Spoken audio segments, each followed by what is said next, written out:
What is up, everybody, man? Thank you guys tuning in to another episode of Expert Mentors Live, episode 258. I like, Amy, I get blown away thinking about that. I guess that means longevity and consistency, right? Is that what that means, I guess? I feel like that's the key. That means you're winning, right? Yeah, if you do the same thing repeatedly and you're consistent on it, you usually win. Yeah, you do. And I'm really excited to jump in and I know it took a little bit to get connected and get you here, but you're here, and I'm really excited to dive in with you because just a few of the things, and I was like, no, we're just gonna jump in. Let's just go. And the biggest thing I think, especially in the real estate world, and I look at as I'm in my 20th year in, playing this game. And, I was kind of if I was coaching me back when we got into the business, is understanding really what it is that we have and what it is that we're building and what are we building in pursuit of. And there's so many ways. And I love the kind of the airplane analogy to kind of think about it in that regard. And, one of the biggest mistakes that we made, starting out is that we were in pursuit of status. And what I would coach myself and Kinder on is that we need to be designing and building something in pursuit of freedom. Mm-hmm. And so when you look at your real estate business, and this is why I'm so excited to get into conversation with you today, because there are so many different ways to go about it and build it and design it, which essentially is that airplane, right? In your business. And your business is just a vehicle. And that vehicle has to be in pursuit of freedom. Our vehicle was in pursuit of status.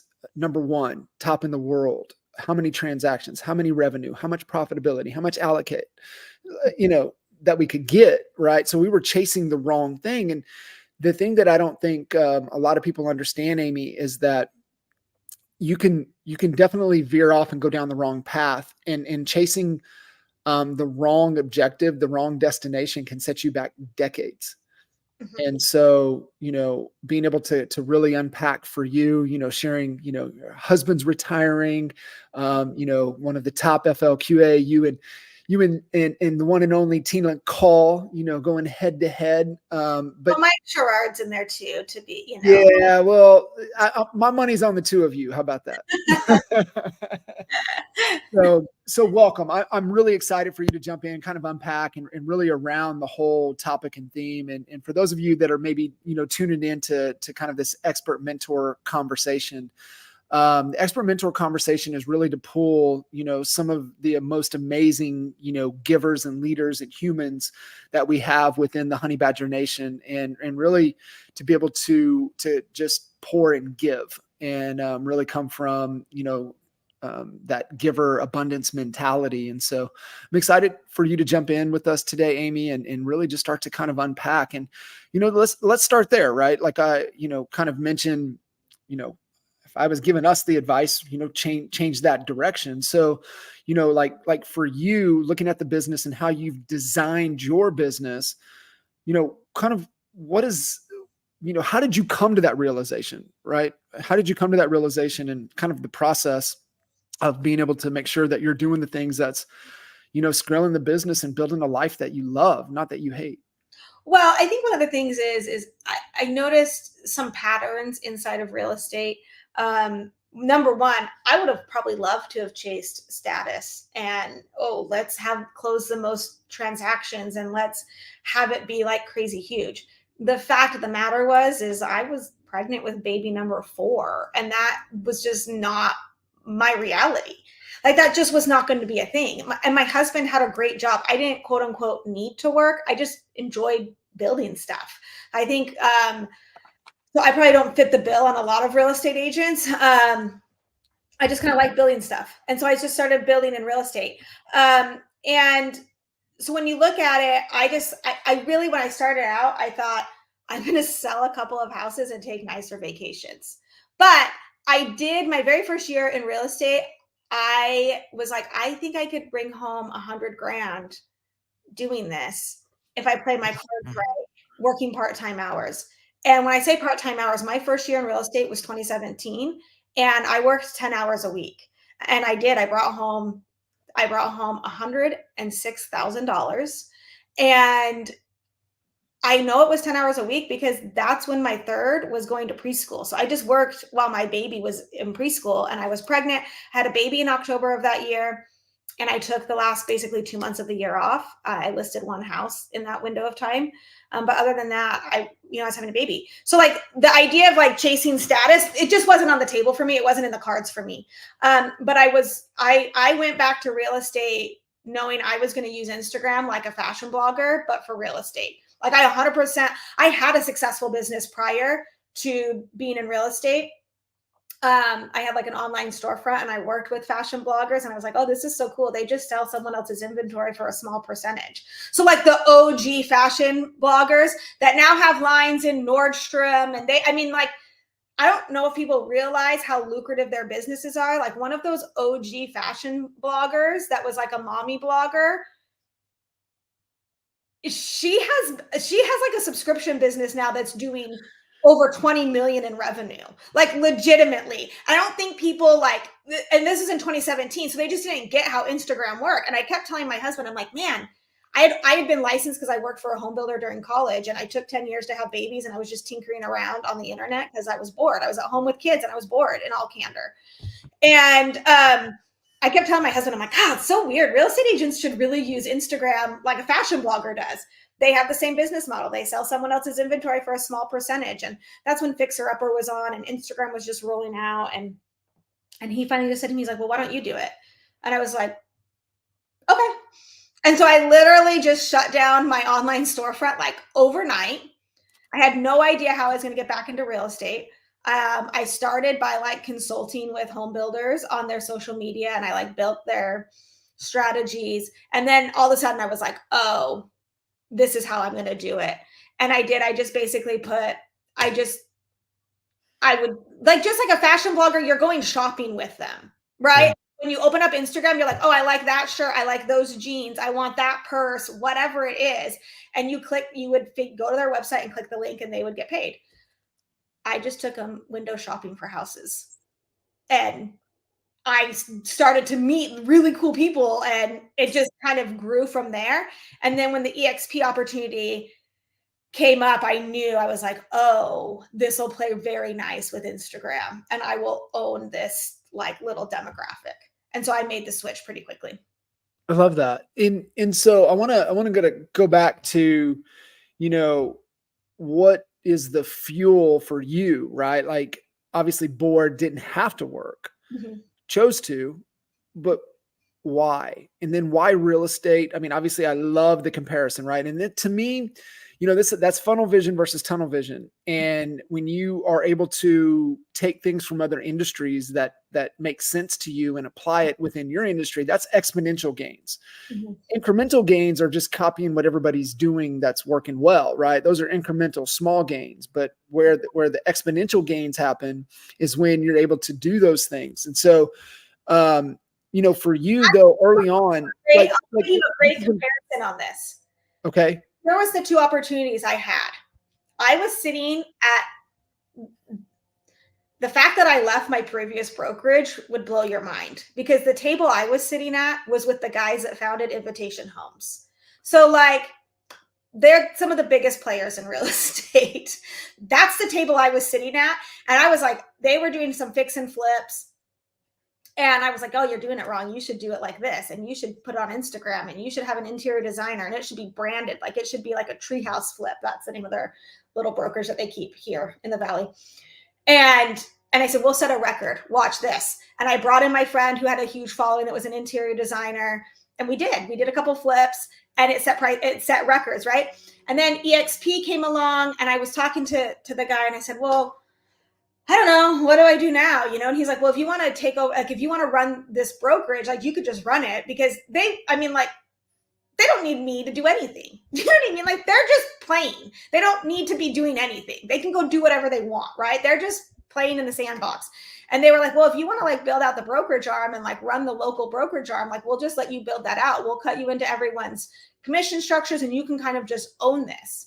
And I kind of looked at him and I'm like, I mean, that's fine and fair, but like that, like, I'm already using Instagram and Instagram has no boundaries, right? So then I'm like limited to these like little zip codes and I have to bring agents in and then you want me to teach and train them. And I know like I'm an anomaly that I brought home 100 grand working 10 hours a week. I'm like, so you want me to go and find someone else like me that's just going to figure it out? Like no one told me what to do. I just figured it out. I just was like, that's what I'm going to do. And I thought, well, I don't really want to bring in 10 agents and teach them exactly how I'm doing it because I already own this little corner in my local market. And frankly, I think those agents are going to be annoying because if they have to keep asking me what to do, I don't want to work with them. I want agents that like are like, let's figure this out. Let's do something cool.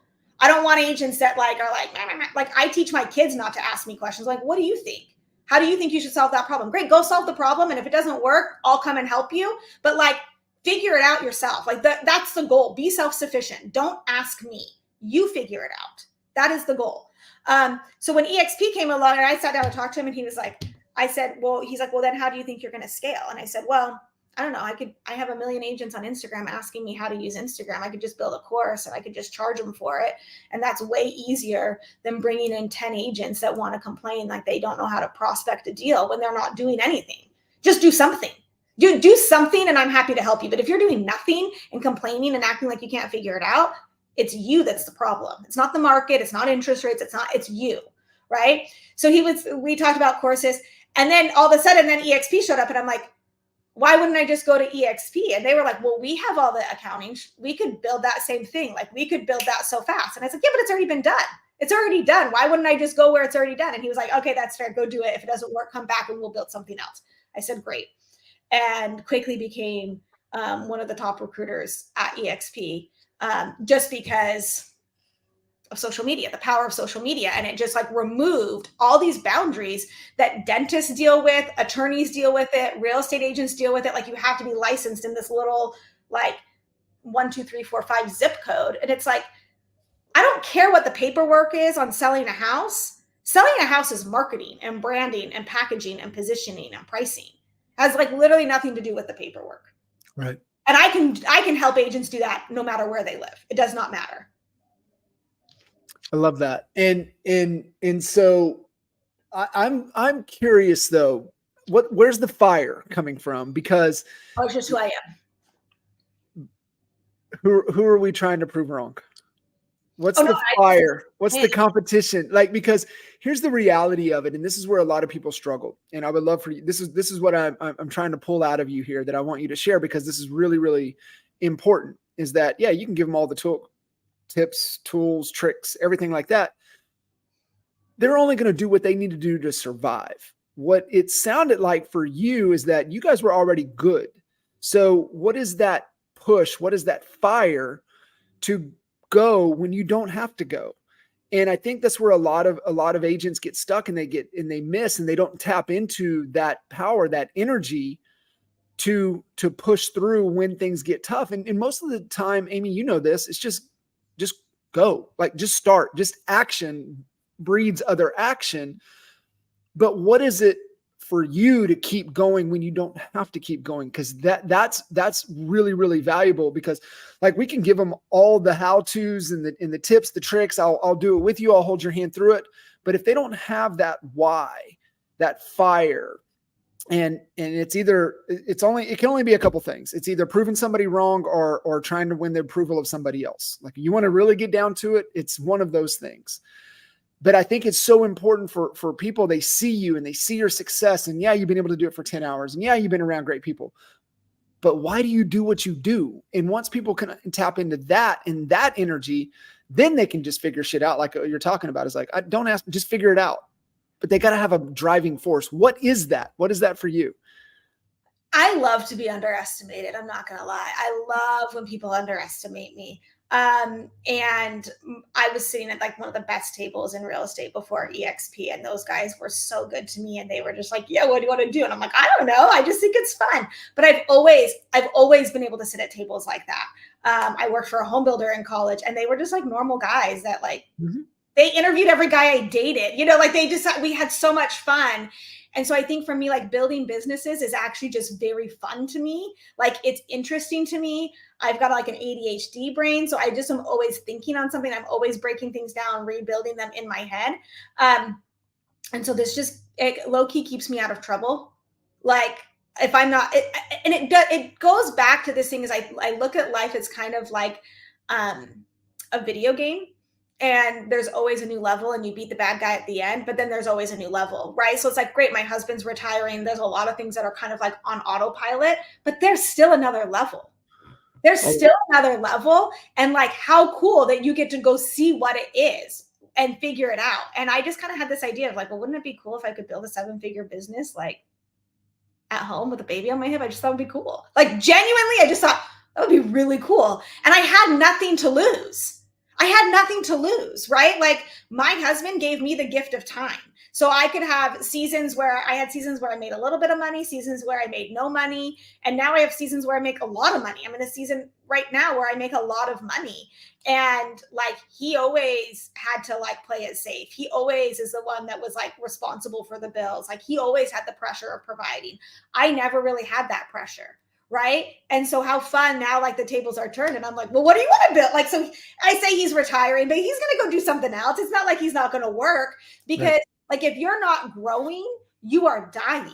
Like, I think people get in this thought process of like, oh, I want to have this like automated $1 million revenue stream. Okay. Which I have an automated $1 million revenue stream. Okay.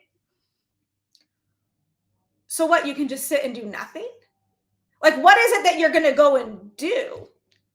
And in all reality, you're not happy doing nothing. No one's happy just sitting around, because in all candor, the people that aren't making any money, that are like, whatever, like they do spend a lot of time just watching Netflix. I can't tell you the last time I've watched a series on Netflix. Like I'll watch the playoff series of, and I watch the Suns, I watch some sports, like, right. But like, how is that helpful to me? So a lot of the time, that is, just a form, it's a form of addiction. And it's also a form of, avoiding the things that we know we have to do.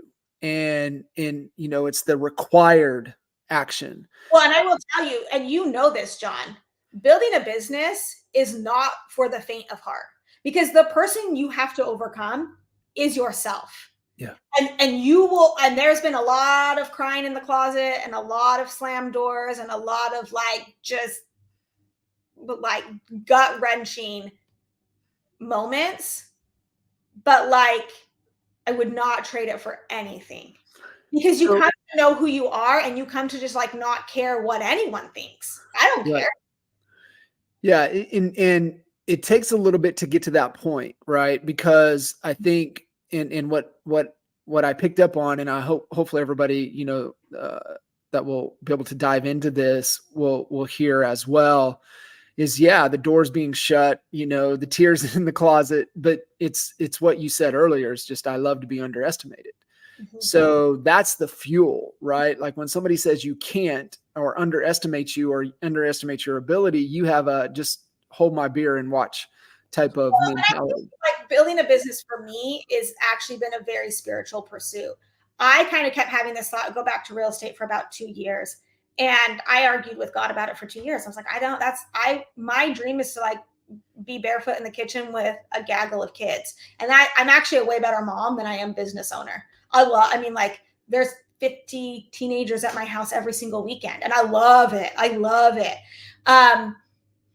But what's so interesting is building this business has played so beautifully, like with my motherhood. And it's like, I'm a way more valuable asset now to my kids, because I've gone through this like really deep journey of like overcoming myself again and again. And frankly, this thing of just if you want different results, you have to change. You have to change. You have to change your behavior. You have to change your thoughts. You have to change how you dress, what you do on a daily basis. Like, change is required, right? And so me doing this has actually, and that would probably be the driving force, is like my motherhood. Like, it has impacted that's why I didn't want to pursue a business, because I thought it would detract from my motherhood. And God just had a better plan for me and was like, no, no, no, build a business and you'll be amazed at like what it will do for your motherhood. And it's true. It's true. Now I have 17-year-old boys around my kitchen table like, hey, can you help me build a summer business? And I'm like, yeah, let's go. You want to build a funnel? Like, come on, boys. And it's so great. It's so cool. And so it changes. I think it changes, like, it changes who my sons marry. It changes how my daughter looks at things. It changes their whole perspective of things, because they've seen me and my husband shift roles and like act as a team all of the time on all of the things. Like, we are a team, and like sometimes I'm doing more dishes and sometimes he's doing more dishes, and sometimes I'm making more money and sometimes he's making more money, but like, we're building, and this is how we're doing it. Yeah, no, I love that. And this is the most important to figure out first, right? It's the marrying of the inner and the outer, right? So like the training, the how to, the strategies, the Instagram, the whatever channel that you want to go down to, whatever audience, that's all the outer stuff. That's good, but it's not sustainable, or you're not going to take action on it unless you can nail the inner stuff and they work together. And so I appreciate you kind of working through and talking that out, because no matter what we try to give them or teach them or whatever, if they can't marry the two, it's never going to work. So really being able to pull that and understand. And so everybody listening in, Amy figured her shit out, right? She figured all of that out. And now it's on everybody else that they've got to figure that out as well, right? And once you have that, then that energy, you've got the sparks to be underestimated. You've got the fulfillment and your leadership responsibilities now to your family, to your kids, to the people that are looking to you for direction and who you are and the spiritual journey that you went down. You've got all of it in you. And that's the thing that people need to understand. It's in them as well. They just need to kind of go through that process to be able to pull it out, and then being able to tap into it, because it's just, this game. It's energy management, and being able to find the energy that gives you energy instead of trying to go down a path. And this is to me, when I say, when I look at this, is build, how to scale a business, grow, scale, two separate things, how to scale that business without hating your life. And it's both, right? You got to be real clear on what is non-negotiable, and then being able to design it from there. And you've been able to do that really, really well. And I think that's where a lot of people need to understand. This is a creative world. Design it how you want to design it. I think one of the things too, and I felt like the cards were stacked against me. Because I had a newborn baby. That was my hardest year. Was my second year in real estate, where I actually had my newborn baby. That was a really hard year, and I just maintained my business that year. But I think one of like the misnomers, especially in our industry, I think real estate agents love to like be busy doing what, but doing what, you know what I mean? And they think that busyness is like a sign of their business is successful. And I would say it's just the opposite. If there's always a fire and there's always an emergency, that's indicative of a business that's on the verge of collapse. You should have a business like constraints will lead to breakthroughs, right? And so I put some really hard constraints on myself. I said, I'm willing to work. I really try to work 20 hours a week. I take a month off in the summer, even now, like forever. And here's and initially, like, I felt really dumb saying that out loud. And I was sitting at tables where people were working insane hours, and they like you're saying, they were closing 100 transactions in a year. And I thought, gosh, that sounds like torture. That sounds like I would like to die. Because you have to remember that I already had what I wanted. I already had what I wanted. which was I have 4 healthy kids. I love where I live. I love my kids' schools. I love my friends. I already had all of that. Pick my kids up from school. And one of the things I started noticing is you go to like real estate conferences, and you're going to laugh, John, because you've heard this a gajillion times, where like the person gets up on stage and like, oh, I bet that's really cool business. And I closed, 300 transactions in a year and blah, blah, blah, blah, blah, which is cool. That is an accomplishment. But meanwhile, while they're closing like the 300 transactions over here, their life is burning down. Mm-hmm. Like their personal health or their relationships or whatever is literally just a dumpster fire. Mm-hmm. Right? So then they put this down to like rebuild this, and they get this healthy again, and then they get their business going again. And then at the end, they're like, and now I pick my kids up from school every single day. And that's like their measuring stick of success. Okay. Well, I was already doing that. Yeah. So like, it's like people want this overnight thing, and that's just not really what it is. It's just being like slow and steady and consistent and making like small adjustments, like the more you know. And so I just was never willing to give that up. And did I feel self-conscious when I was in certain rooms? Absolutely. Was I ever invited back to like the bro fest of like, come hang out with us? No. Did I care? Also, no, because I knew I was not building my business like their business. Like, and this isn't, I'm not sad about it. I wasn't like, I didn't want to build my business like that. I didn't want to be in that room. I didn't have, and my husband and I had this conversation during COVID, because he would like work from home and be like, well, I'm going to go sit in your office from 8 to 5. And I'm like, bro, no, welcome to my world. Like, you're now building in the pockets of your day. You're going to work from 5 to 7, and then you're going to work from 10 to noon, and then you're going to like whatever, like, and you're going to condense that, and you're going to work way more efficiently because you have all these distractions that are gone. And that's what you got.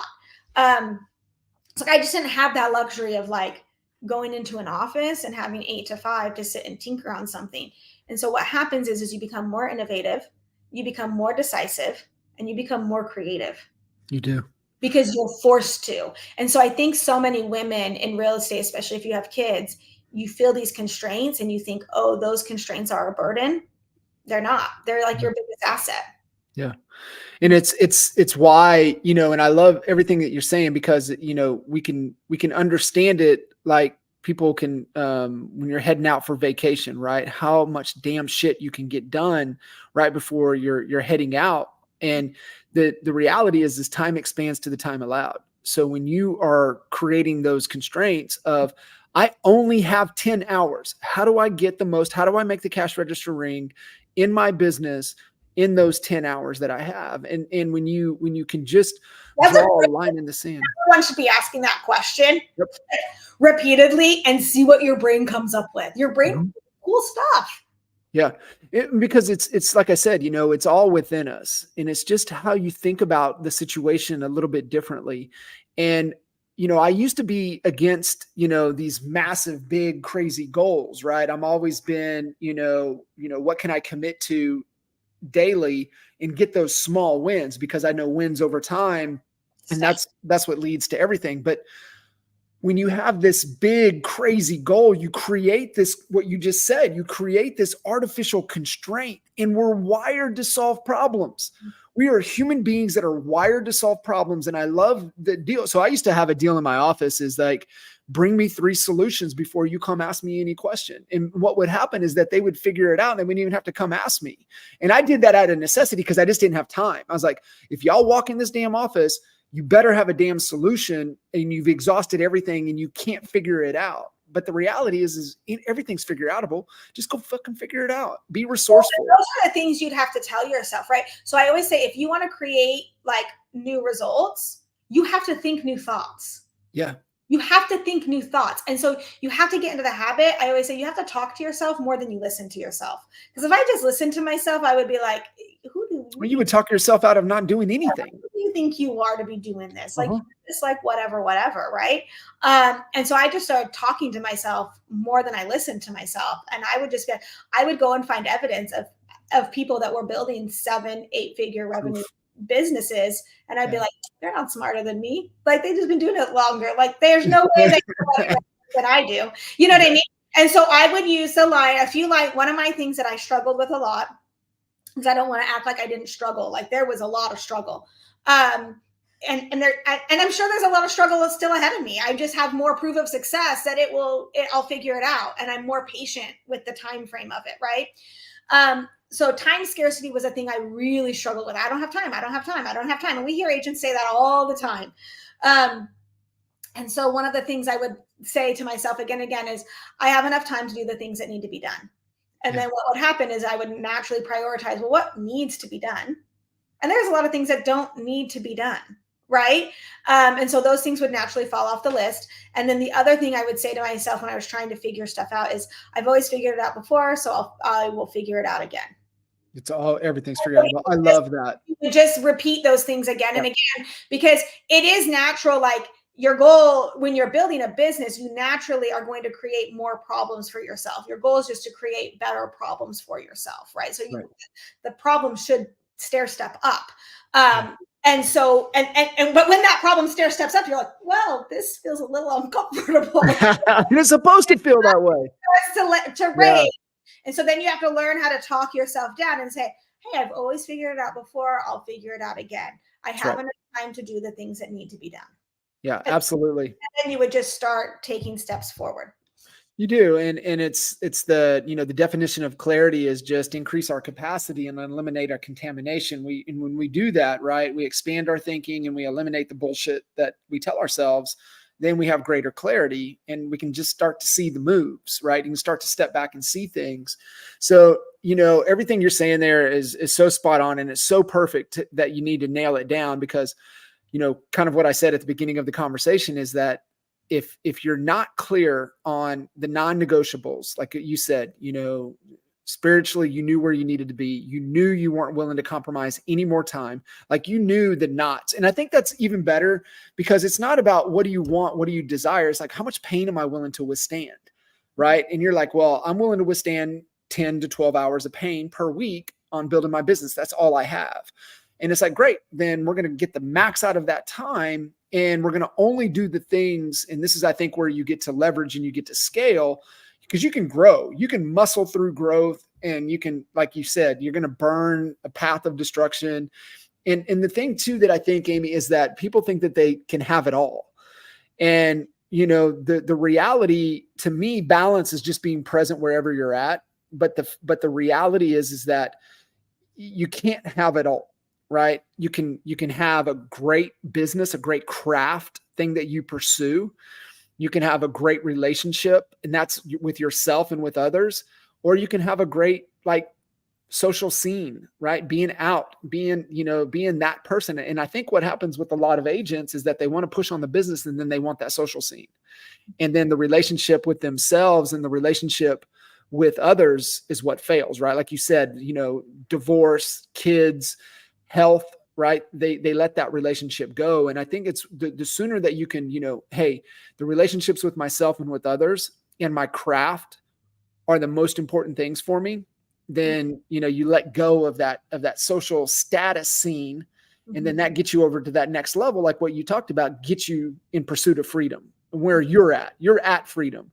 And I think, obviously the next level for you is, what is my legacy? Now you're pouring into your kids. Now you're changing the way they think. You're changing the way that they look at the world, the actions and decisions. That's legacy, right? You're carrying that on.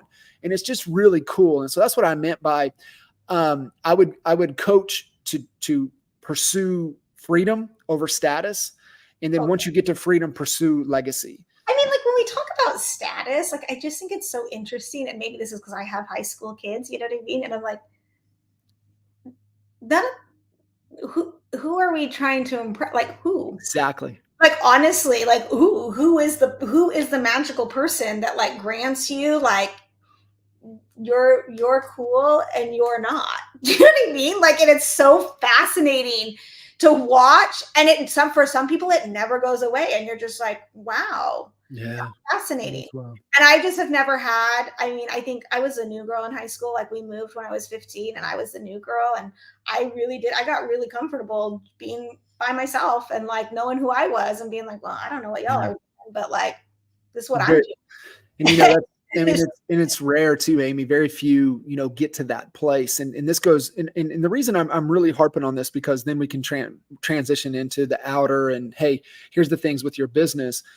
But it's to your point right here in the topic, without hating your life. And if you don't figure this shit out first, you're going to build something to where you hate your life.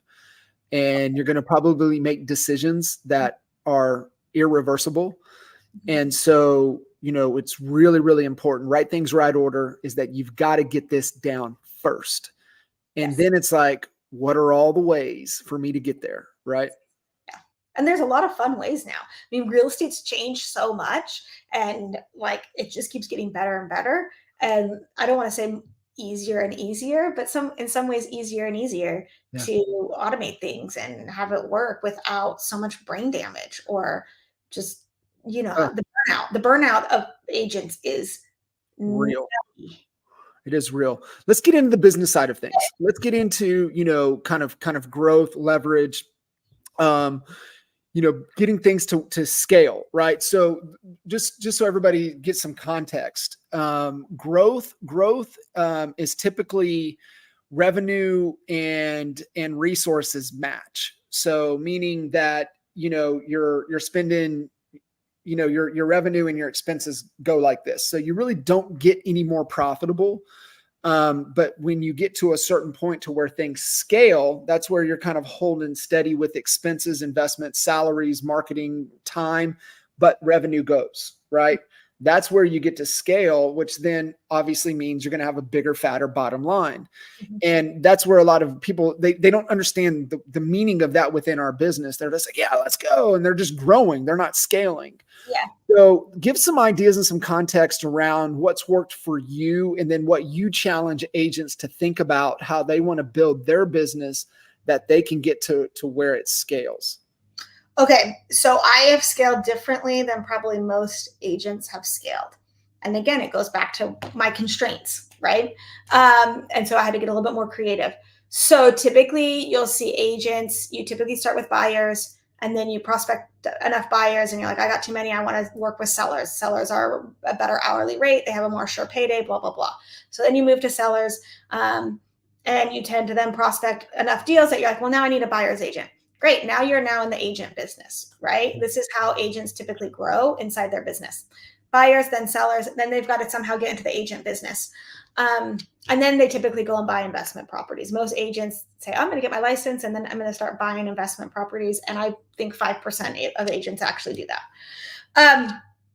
So what I did is transactions. I honestly only sell like between 5 and 10 million every single year in transactions, which is not a sexy number in the real estate industry. It's just not. But when you have a newborn baby and you're working 10 hours a week, I mean, at 5 million, you're bringing home 150 grand. That's the number that needs to be talked about. That's not a bad business. I'm working 10 hours. It is not. And I got 4 kids, and I feel like people are like so embarrassed to be like, oh my gosh, I only did 5 million. Here's what I what's your overhead on that business? Your overhead is like zero. Here's the thing, Amy, is you talk about the rooms, right? I can't stand when real estate agents talk about volume, because that's just an ego. That's all that is. It's all ego. It's so bad. And it's like, well, how much money did you make? Yeah, I love that conversation. Let's talk about how much money you brought home and how many hours a week you worked. Let's talk hourly rate. I'm happy to have. I love that. This is where like I can get down with this. And my husband always thinks out. He's like, oh, you're gonna push her, and then she's gonna be like, and I'll be nice, and then I'll be like, boom. So I think, and honestly, I think, but those were the numbers. I found myself in rooms where I was like, well, I feel stupid. I feel like I'm stupid, but then I would do the math and I'm like, well, then what? I'm going to build a local team. And you look at those P&L sheets and I'm like, well, wait a second. Like if I'm doing 10 production, 10 hours a week, I'm usually bringing home about the same as someone that's doing 75 million in a big team model, right? Give or take. But I also have no problems. I have no overhead. I have no employees. I may have a transaction coordinator and like whatever, but I go on vacation and there's zero risk, there's zero liability. It's like so I've kept my transactions like that. And frankly, John, this is the first year that all of my kids have been in school. So like I've literally had kids at home for 16 years. Okay. 16 years I've had kids at home. And I've already done 10 million in production at this point. Right. So you have to remember those things. Like you have seasons in your business and like seasons in your life. Yeah, in your life. And you're like, well, I'm just in a season where I have kids at home and I love that season. And now I'm in a season with teenagers, which is freaking phenomenal. I'm obsessed with teenagers. I can hang out with them all day. So anyways, so I've always kept my transactions around 5 to 10 million. I'll probably do 20 or 25 million this year because I can. And it doesn't feel overwhelming to me. It's not bugging me, right? But then when I moved my license over to EXPO, I got after agent growth. I got after that really quickly because I think it's like buying investment properties. It takes time to mature. And I'll tell you what, I guess this is where I did have something to prove. I did put a chip on my shoulder. I do. I build better when I kind of have like a chip on my shoulder of like, okay, all right. Because I sat in those rooms. I was invited to some rooms, I think by accident because of like how many agents I had. And then I got there and I went, what the hell is this girl doing here? Because I was like, hey. But I knew they didn't see what I saw. And here's the thing is I dug deep where I said, oh, if I'm going to start doing agent growth, I have to become someone that agents are willing to follow. Yeah. So I had to change who I was. And I don't think people realize that. They say, oh, well, that's not genuine. Well, yeah, it is. Like Michael Jordan changed who he was too. And because they have to, like he's to evolve. Yeah. Yeah. It's like, what are you talking about? Have you seen Taylor Swift? She started out as 15-year-old little country singer. And now I was just telling my daughter, I'm like, I miss the 1989 version of Taylor, but now she's not that anymore. She's Dead Poets Society or whatever it is. And that's fine. Right. But there's Taylor Swift's the best example. There's eras to yourself and you have to change.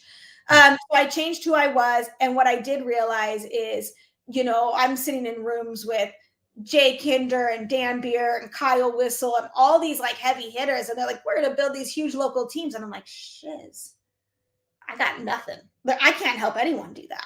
Like, I don't know how to do that. I can't help someone do that. So like so you start thinking like red ocean, blue ocean. That ocean felt very bloody to me. And I was like, I can't compete over there. I can't compete with those guys. There's no way a team leader is following me over Dan Beer or Kyle Whistle. Like, come on. What do I got? Nothing. So I just found a different agent. And I just went and got every female solo agent that was tired of being told she needed to be in the office from 8 to 5 and she needed to door knock with her kids in a wagon. True story. And, the only way to do your business was to buy leads and make X amount of phone calls. I was like, no, it's not. No, it's not. Because before social media, it was just your mom. That was a social network. It was your mom. So I'm telling you, you got kids, go sit at the park every Thursday. I'll tell you what, you'll know everyone that's moving. You'll know everyone. You'll know everything about everything inside your neighborhood because all the other moms will tell you. And then you just go solve their problems for them consistently and you do the right thing because it's the right thing and your transactions will grow. Yeah, it is. It's so good. And when you confine it down there, but it's also intertwined into who you are, right? It just becomes life. Mm-hmm. And so I think when you kind of incorporate that and just focus, especially when you have that it factor from a relationship standpoint, but this also comes back to knowing who you are, right? What are your strengths, and then leaning into that promise, right? And so you kind of gave away, that little understanding right there with, hey, I knew who my person was. I knew exactly who she was. I knew where she hung out. And then because I had been through it, it was a superpower of mine. And I just built my brand and leaned into it because I think as fast as you can figure those two things out, who's your person, what are your strengths, and what's the promise you can make and keep to that person, that allows you to get to things to where things can go fast. Otherwise, it's a lot of resistance. Well, agents are always trying to be everything to everyone. And it's like, listen, I don't want to sell your, $300,000 condo in Phoenix. I'm not your person for that.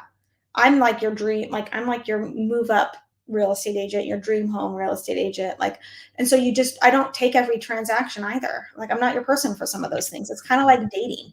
You want to date every guy? No, I absolutely do not. You know what I mean? And I knew that when I was in college too. There's certain guys I'm like, yeah, no, I'm not the girl for you. And it's cute that you think I am, but I definitely am not. Yeah. No, I mean, it just carries over. Right? It's clear on it. It's okay. Yeah. It's the same thing. I love that. So what are a couple things, Amy, that, agents, now that they're clear on who their person is, they're clear on, where they're hanging out, how they're best equipped to go help them. What are some things that they need to be kind of thinking about to maximize the time that they're able to give to the business? Like, what are a couple of those kind of key things? So you know who you're talking to. I always say, however agents prospect transactions, they will typically recruit that same way as well. So I use social media. I think Instagram is like the greatest thing that ever happened to real estate agents, especially inside today's landscape. And so I prospect transactions there. I prospect agents there, and you have to treat your business like a business. It's a business, right? And so I have transactions, I have agent growth, and then the other thing I do is digital products. And so once you're in the agent business, you have one job, and your job is to help other agents close more transactions. That's it.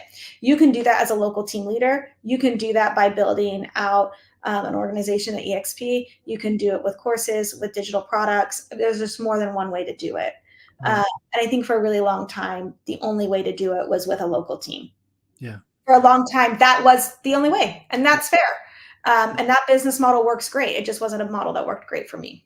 No. And, I think that also comes back down to, what does that really mean? And I think that's where a lot of people, they jump in and, they're not quite sure what they're jumping into.